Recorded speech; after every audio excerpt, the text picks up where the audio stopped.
Polígrafo de la Estrella de Panamá. Bienvenidos al Polígrafo de la Estrella de Panamá. Es un honor para mí saludarles y presentarles hoy a una gran invitada. Se llama Gabrielle Britton, ella trabaja en Indicasat y es una de las mujeres científicas más reconocidas a nivel latinoamericano. Yo quiero saludarla con muchísimo gusto. Vamos a conocer de Gabrielle muchas cosas, principalmente sus estudios en el Alzheimer, y a ella quiero darle la más cordial bienvenida. Gabrielle, estás en tu casa. Gracias por aceptar esta entrevista. Bienvenida. Gracias, Adelita. Un placer estar contigo hoy. Al contrario, yo quisiera conocer algo que me llamó muchísimo la atención, y es que hace muy poco tiempo la revista Forbes la seleccionó como una de las 100 mujeres más poderosas de la región centroamericana, al igual que a otras 16 panameñas. ¿Cómo fue eso? Y si se enteró antes de, Me enteré el mismo día que salió la revista, no sabía que iba a recibir ese honor y me encantó, me siento muy honrada y además de poder leer sobre las diferentes mujeres que fueron seleccionadas. ¿Y por qué cree que la eligieron a usted? Bueno, lo que me gustó sobre la revista, y he tenido una oportunidad de leer el perfil de las 100 mujeres que publicaron, es que escogieron de diferentes ámbitos, ¿no? Claro. Pero muchísimas científicas en Centroamérica. Entonces, creo que por eso fui parte de esa lista y me siento muy honrada, en realidad, ya haber podido desarrollar un programa reconocido en Panamá. Claro que, pues, es obvio que su carrera ha resaltado a nivel internacional y esto obviamente que le agrega un valor increíble. Pero usted se ha concentrado en el estudio del Alzheimer durante 10 años o más. ¿Cuáles son esos avances recientes que ha tenido en sus investigaciones? Bueno, primero, ante todo, el programa lo desarrollamos un conjunto de personas que son tanto en el ámbito clínico como en la investigación. Y la razón por la que surge el programa de investigación enfocada en el envejecimiento y en patologías que padecen las personas mayores es porque el mundo está envejeciendo rápidamente y en particular países como el nuestro. Entonces, por ejemplo, en Panamá, en el 2010, una de 10 personas tenía más de 60 años, pero en el 2050 seremos una de 4 personas mayor de 60 años.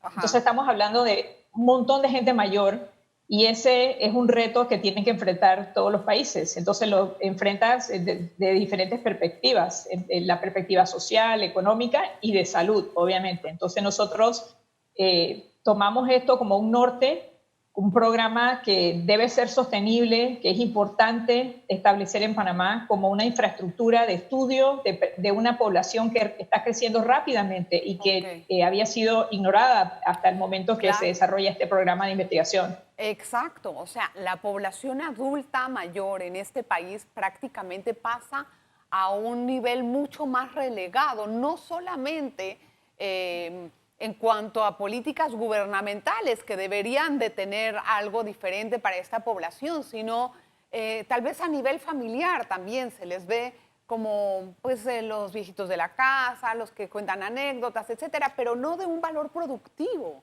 de ellos, cuando realmente pudieran darlo. Explíqueme en qué consiste este programa de usted y cuáles son los avances significativos que ha tenido. Ok. Bueno, lo primero que tuvimos que hacer es crear los lazos entre las personas que tienen el conocimiento para llevar adelante el programa. Entonces ahí jugó un papel muy importante personal clínico, por ejemplo, geriatras, neurólogos, psiquiatras, y del lado de la investigación, personas que pueden analizar, por ejemplo, temas de biología molecular, de genética. Juntamos este grupo de personas, nos sentamos en la mesa y decidimos empezar el primer estudio clínico longitudinal de adultos mayores en Panamá. Lo que esto significa es que en base a unos criterios de inclusión, entran personas al estudio, entonces lo seguimos a lo largo de los años. Queremos saber cómo envejecemos en Panamá, cuáles son los factores de riesgo para enfermedades y cuáles son los factores de protección Porque en Panamá hay muchas personas que tienen una gran longevidad y esa pregunta también es muy interesante.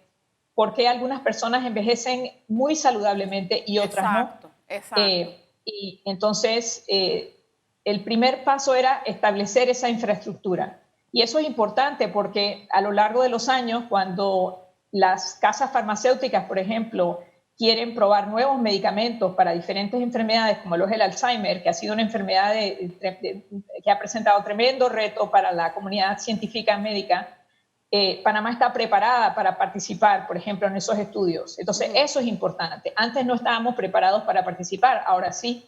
Entonces, los grandes hallazgos en realidad hasta este punto han sido, uno, establecer esa infraestructura, preparar a Panamá para poder participar en este tipo de estudio.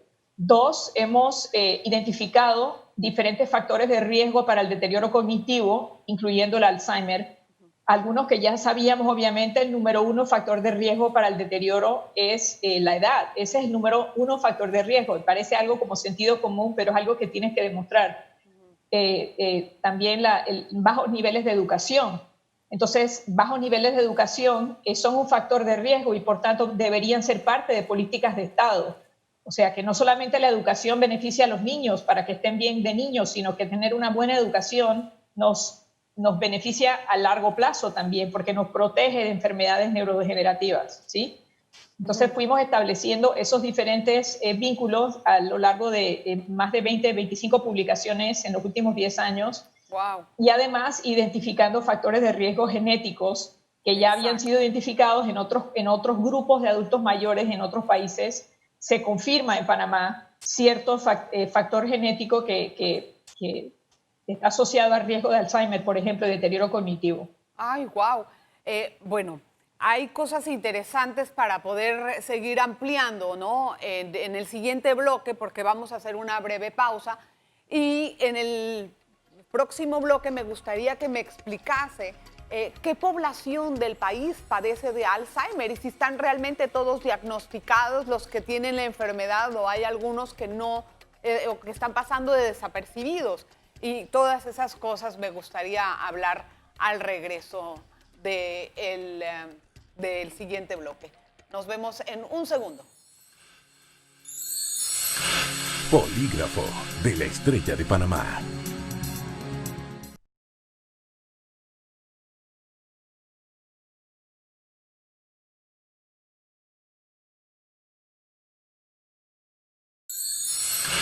Polígrafo de la Estrella de Panamá.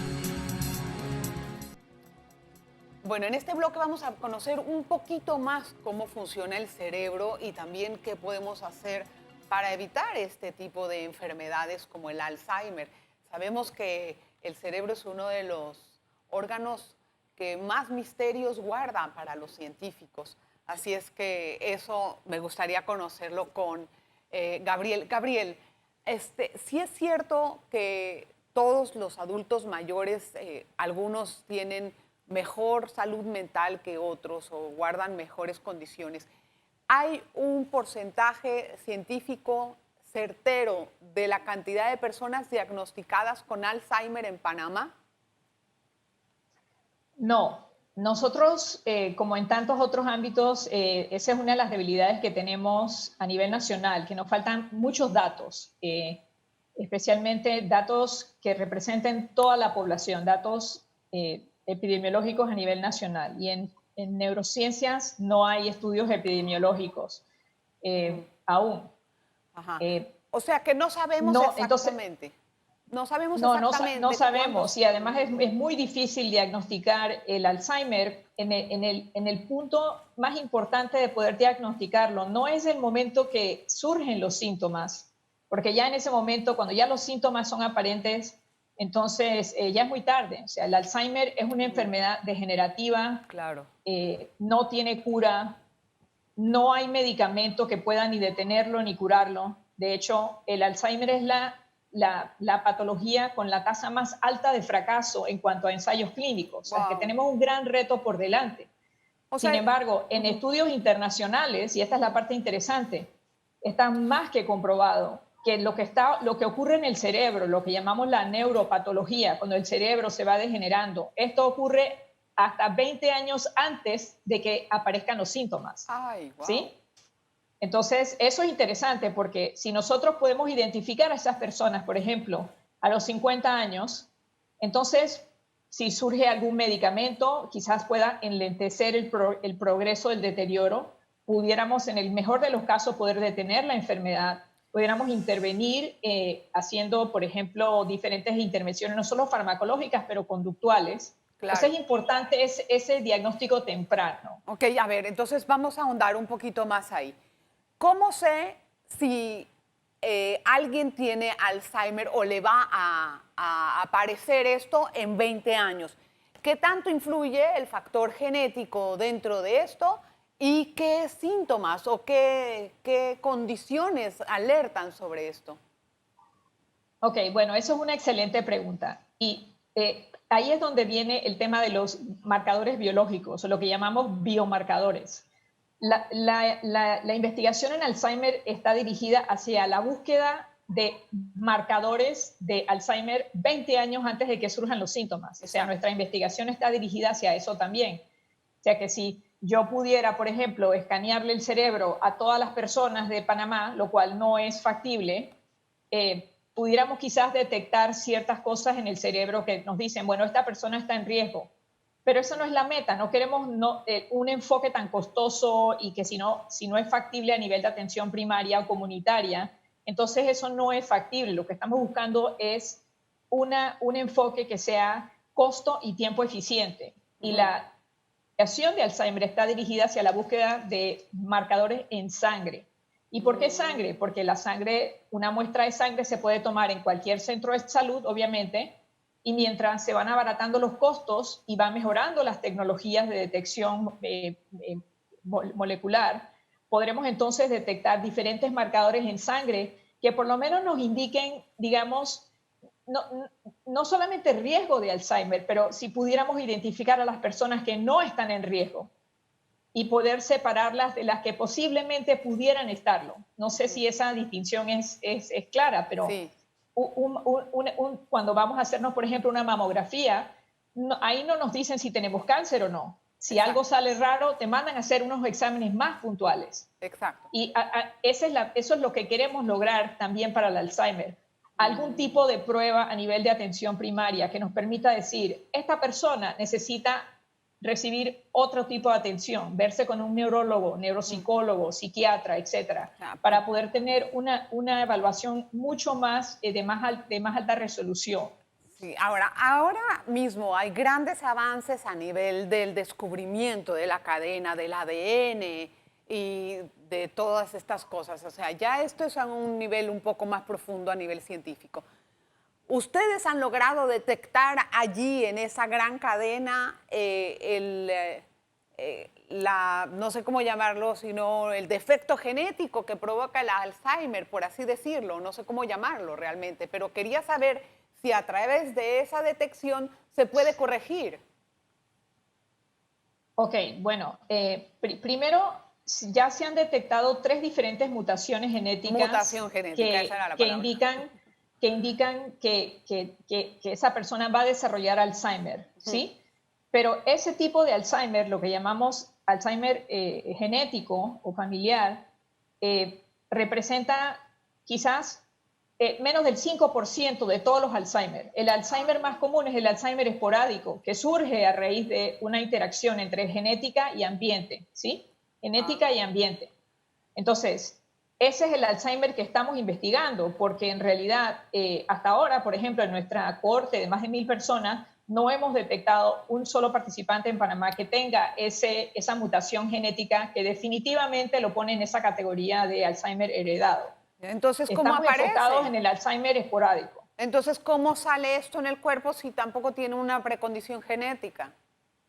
Bueno, es que creo que a veces, como se le da tanta importancia al tema genético, nos damos la impresión de que la genética predice un montón de enfermedades, pero la verdad es que las enfermedades que son meramente genéticas son una minoría de enfermedades o de condiciones, por ejemplo. La gran mayoría de condiciones surgen a raíz de una interacción entre genética y ambiente.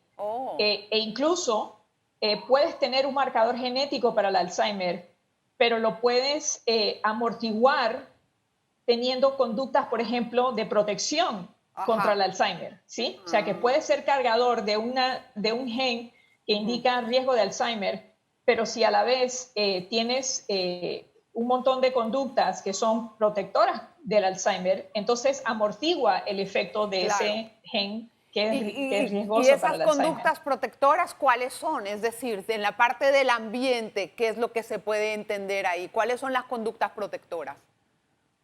Bueno, mira, todas las condiciones crónicas tienen ciertas conductas protectoras en común y el tiempo clave, el periodo clave en la vida es entre los 40 y los 60 años, ¿sí?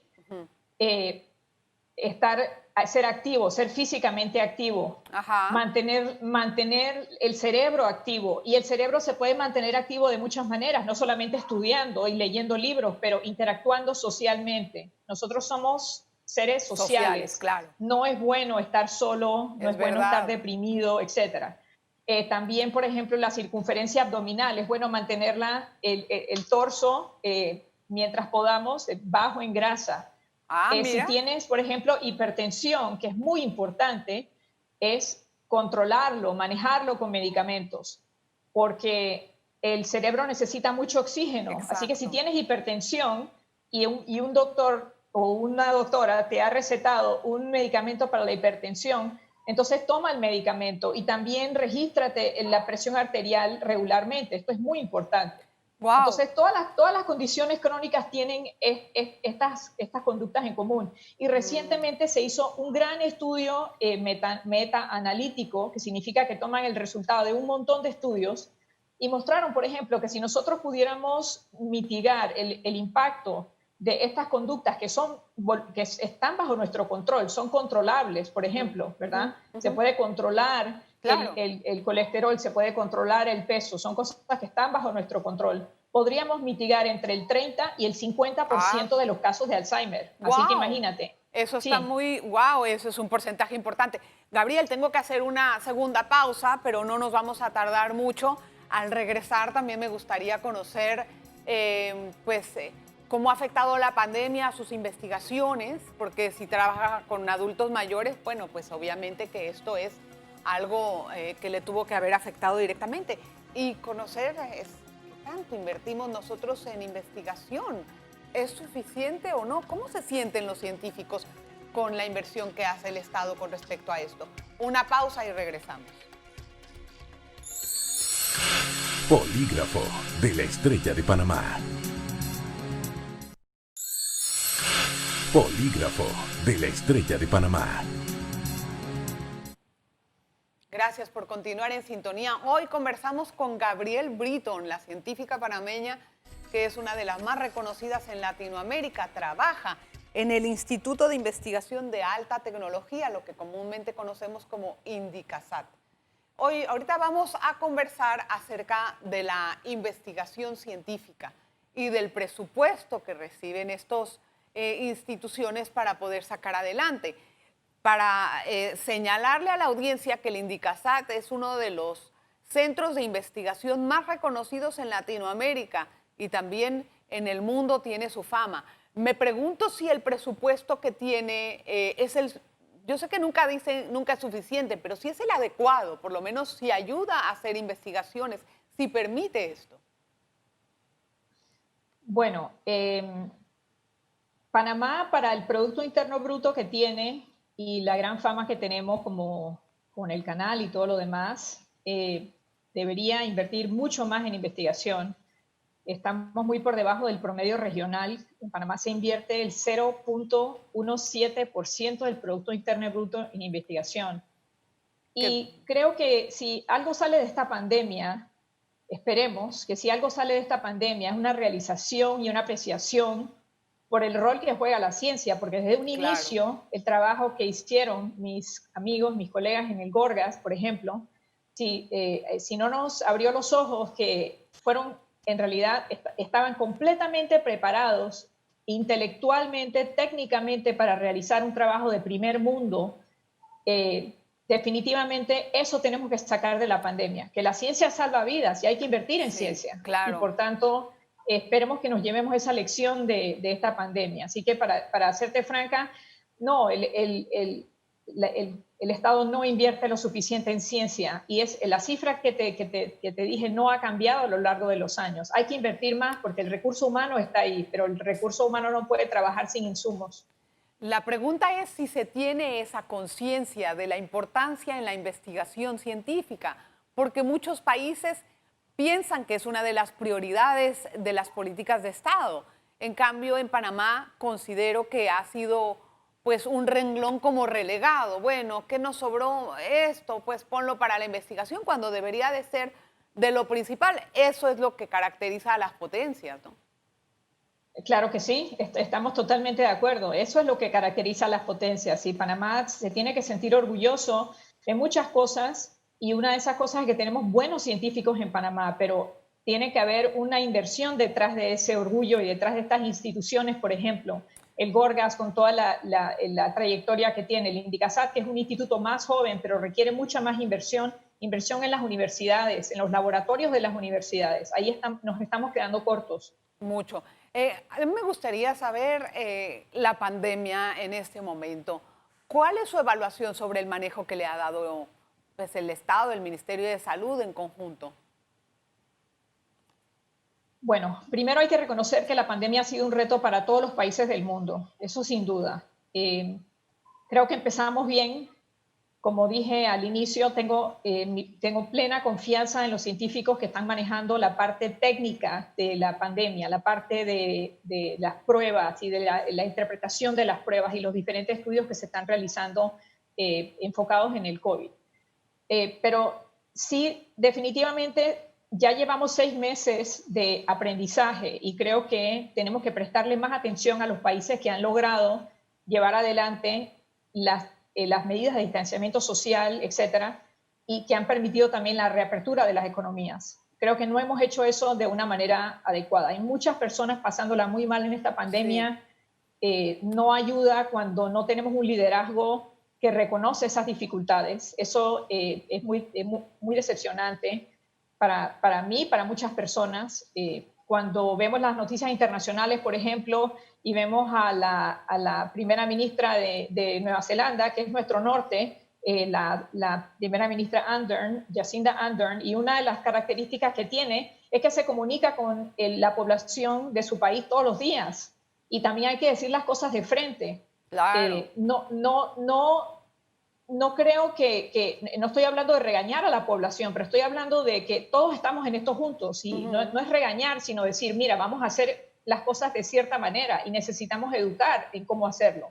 No podemos estar adivinando. Claro. Y a la vez el Estado tiene que apoyar mucho más en cuanto al transporte público, a que las personas puedan, no puedes obligarlas a quedarse en casa y no darles un apoyo. O sea, estas lecciones ya se han ido aprendiendo en muchos otros países. No entiendo por qué en Panamá ha tomado tanto tiempo implementarlas. Así que si tuviera que darle una nota del 1 al 10, en este momento no creo que se ganarían más de un 3 o un 2 de 10. Reprobado. Yo creo que nos hace falta mucho. Estoy algo decepcionada con el manejo de la pandemia en este momento, sí. Muy decepcionada la veo, igual que algunas personas, igual que la opinión de muchos. Me parece que la credibilidad es uno de los factores más importantes. Yo tengo una duda, Gabriel, y creo que usted tal vez me puede ayudar a resolverla. ¿El virus realmente fue producto de un contagio animal-humano o esto se escapó de un laboratorio? No hay ninguna evidencia de que se escapó de ningún laboratorio. Los virus zoonóticos, como se llaman, que saltan de animal a humano, son más comunes de lo que podemos apreciar. Las personas que no están estudiando, por ejemplo, yo no soy experta en virología y también vine a educarme mucho durante esta pandemia sobre temas de virología. No hay ninguna evidencia de que esto fue fabricación humana ni nada parecido. Así que sí, no hay evidencia de eso y hay evidencia de que fue que es un virus zoonótico. Sí, las que saltó de animal a humano. Y cómo, rapidísimo, porque ya se nos va a terminar el tiempo, ¿cómo le afectó esta pandemia a sus estudios que trabaja con gente mayor? Bueno, sí, hemos tenido que poner nuestros estudios en pausa porque los adultos mayores son población de riesgo, obviamente. Entonces no queremos ponerlos en riesgo porque ellos acuden a nuestros centros de investigación. Y por tanto, nosotros escribimos una adenda al protocolo para poder entonces darle seguimiento a los participantes por vía telefónica, en donde no solamente estamos haciendo preguntas sobre temas asociados al COVID, por ejemplo, síntomas o si han sido diagnosticados y cómo la están pasando de esa manera, pero también preguntas asociadas a su salud mental, que sabemos que es algo extremadamente importante. La gente se está viendo muy afectada en cuanto a su salud mental y esto puede ser un problema tan grande como el virus, y estamos viendo que lo es, y a lo largo de todas las edades. Entonces, como nosotros trabajamos con adultos mayores, también estamos muy enfocados en saber cómo están de su salud mental. Estamos haciendo un seguimiento telefónico y vamos a hacer otro también al final de año para ver cómo están. Nos preocupa su salud mental, nos preocupa mucho. Ojalá que se pueda reactivar pronto el estudio clínico para que no haya tanto atraso y ya también todos vamos a salir de esta pandemia. Gabriel, gracias por la entrevista. Gabriel, es un honor tenerla, de verdad. Gracias por la invitación, es un honor conocerte también. Al contrario, qué gusto. Muchísimas gracias y de verdad que este programa me ha dado muchísimas luces acerca del Alzheimer y de la pandemia y ¿no? de todas estas cosas que han sido parte ahorita de nuestro común vivir. Yo quiero despedir a nuestra invitada y también dedicárselo a su madre, Rosa María Britón, mi amiga. La próxima nos vemos.